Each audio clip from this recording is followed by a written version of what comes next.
Hi guys, welcome back to the channel and thank you for your continued support. I hope that you are all well. So I did do a couple of videos on PIP, the Personal Independence Payment, saying that they're going to, the Labour Party are going to look into their own ways of reforming PIP. They're not going to go with what the Conservatives have thought of, which is fantastic because that means that vouchers are most likely going to be out. However, they do want to find out what PIP claimants are thinking. So Sir Stephen Timms, Minister for Disability, has said that he's going to be asking PIP claimants about the kind of expenses they have when dealing with disability and things like that. So it looks as though there are going to be people who are currently on PIP, or maybe people who are applying for PIP, who are going to be maybe given a questionnaire, or maybe asked these questions over the phone, or maybe as part of their assessment process they might be asked these questions.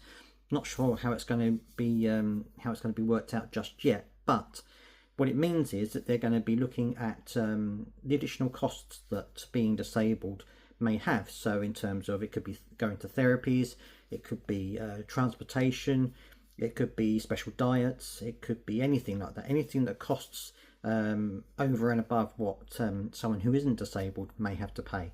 So it looks as though they're looking at why, what people spend their PIP on, and indeed what additional needs they may need to fund. Now, of course, there are disabled charities that have said that it costs disabled people a lot more money just to live than it would do for someone who isn't disabled, because they obviously need special diets, or they need extra transportation or extra help with certain things like that. So it could be that they're going in a good direction. It could be that they're looking at the costs involved, because a lot of charities are saying that the PIP award isn't enough to keep people living. It keeps them on the breadline, keeps them in poverty, if you know what I mean. And of course it could be that they're looking at the way that other countries do it. For example, Norway, they have when you apply for your disability benefit, you have to say what costs you have in relation to that, and then those are calculated along with money to live and stuff like that. That's then given to a doctor to sign off and things like that.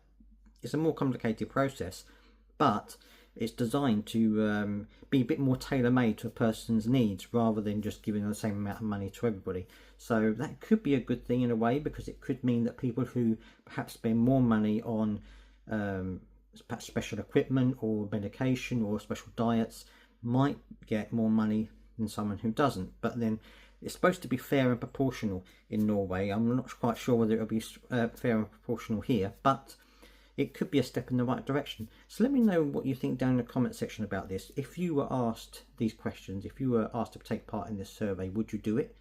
And if you have, let me know if you already have taken part in surveys in the past, and whether you felt that you were actually listened to, whether you felt that your answers were actually properly written down and properly assessed, or do you think it's just a bit of lip service just to get people to think that they're doing something?